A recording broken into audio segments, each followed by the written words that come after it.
hanga irratti YouTube'n akkamittiin namootaaf akka inni kaffalu hin beektanii yookaan immoo beekuu barbaaddu taanaan viidiyoo sirrii bakka isin ilaallatu akkasin dhuftan isinitti himuun barbaada. Kabajamtoota hordoftoota kiyya viidiyoo kiyya har'aa keessatti YouTube'n akkamittiin namootaaf akka inni kaffalu namoota viidiyoo hojjechaa YouTube irratti content create godhanii upload godhanii yookaan gadhiisaniif YouTube'n akkamittiin akka inni kaffalu isinis immoo akkamittiin YouTube irratti galii dabalataa argachuu akkasin dandeessan viidiyoo kiyya har'aa keessatti tokko lamaanan isinitti argisiisa. Kanaaf amma viidiyoo kiyya xumuraatti yoo ana waliin turtan barumsa guddaa ta'e isin fayyadu YouTube irraa akkamittiin qarshii hojjechuu akkasin dandeessan kan isin barsiisu beekumsa gahaa ta'e argattanii akkasin baatan gara hojiittis immoo galuu akkasin dandeessan isinitti himuun barbaada. So gara viidiyoo keenya har'aatti darbuu keenyaan dura viidiyoo kana like godha. Gaafa isin like gootan faayidaan isaa namoota isaan barbaachisuuf namoota hedduudhaaf YouTube'n in qaqqabsiisa waan ta'eef like godha. Akkasumas immoo subscribe gochuutiin maatii chaanaalii kiyyaa akkasin taatan affeerraa isiniif gochuu barbaada. So kallattumaan gara viidiyoo keenya har'aatti darbina. Egaa namoonni YouTube irraa kan isaan kallattii qarshii ittiin argatan kallattiiwwan hedduutu jira.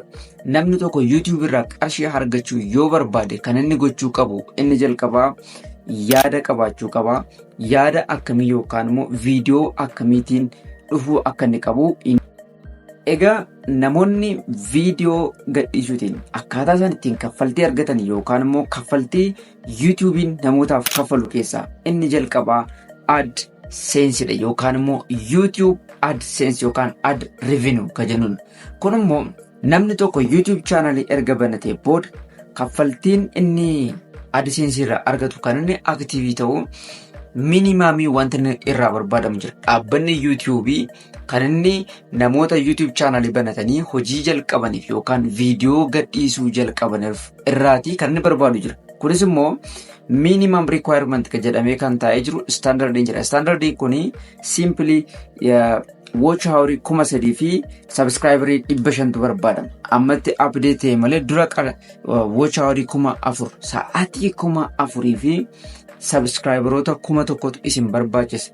Activity formii payment yookaan immoo sirna kaffaltii kana active gochuudhaaf kan isin barbaachisu wantoota kanadha jechuudha. So inni isin gochuu qabdan yeroo isin active taatanii monetization keessan activate ta'ee qarshii eeyyama qarshiin akka isiniif kaffalamu isiniif barbaachisu process sana erga xumurtanii booda kan isin kaffaltiin isin AdSense YouTube AdSense jedhamurraa kan isin argattan isa jalqabaati.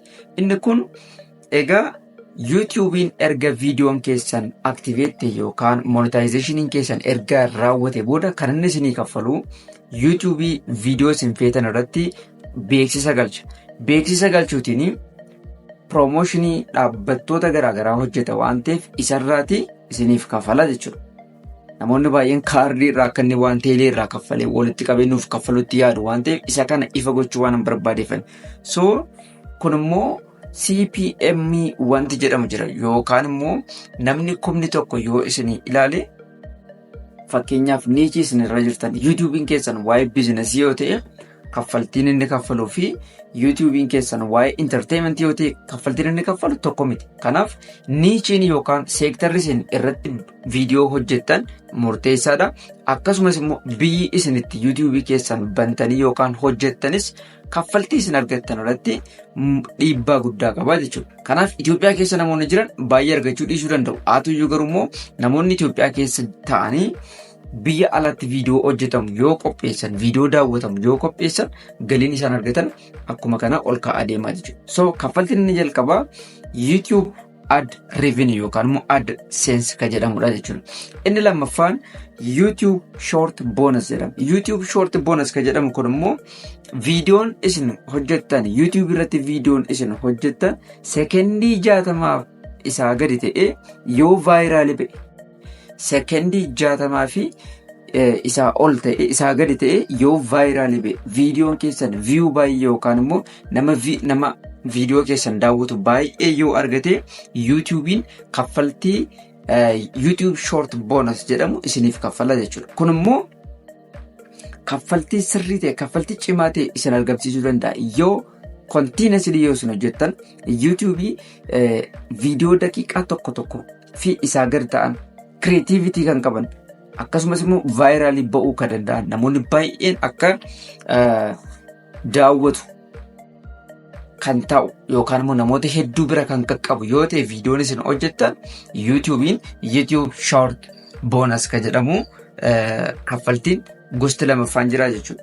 Inni sadaffaa membership and super chat jedhama. Membership and super chat jechuun membershipiin genuinely yookaan immoo tajaajila isin yookaan biizinasii isin fidanii dhuftan viidiyoo isin fidanii dhuftan mul'ata isin chaanalii keessan irratti hojjechaa jirtan sana membershipiitiin yookaan namoota qajeelummaatiin mul'ata keessan kana deeggaruu barbaadan yookaan chaanalii keessan gargaaruu barbaadan membershipii kaffaltii xiqqoo ta'e ji'a ji'aan isiniif kaffaluutiin galii isin argattanidha.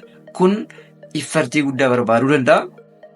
Haa ta'u garuu immoo iffartii xiqqoorraanis kan ka'e immoo sabskiraayibarii xiqqoos qabaatanii mul'atni keessan mul'ata namoota hedduu bituu danda'u yoo ta'e kaffaltii kana argachuu hin dandeessu jechuudha. Super chat kan jedhamu kun immoo namoonni yeroo isin laayivii seentan kennaa isaan isiniif kennan akka giiftiitti YouTube super chat irraati galii isin argachuu dandeessanidha.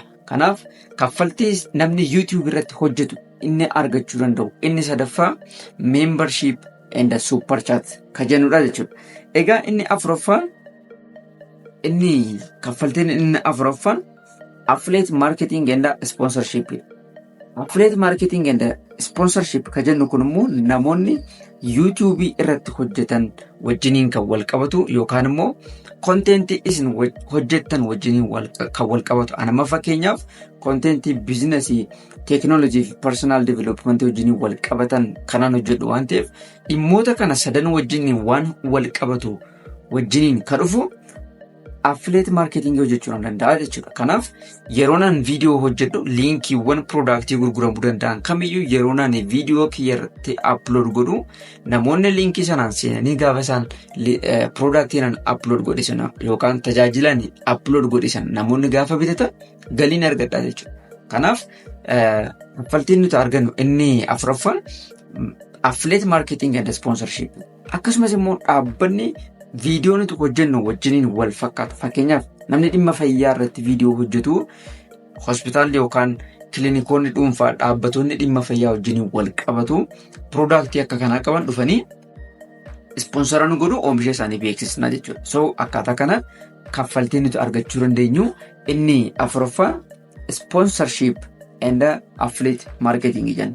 So inni kabiraan kan isin beekuu qabdan egaa akkaataa kanaan gaafa gara viidiyoo YouTube irratti fe'uutiin galii argachuudhaaf gaafa yaadnu akka salphaatti shoot gochuus danda'a gochuu dhiisuus danda'a.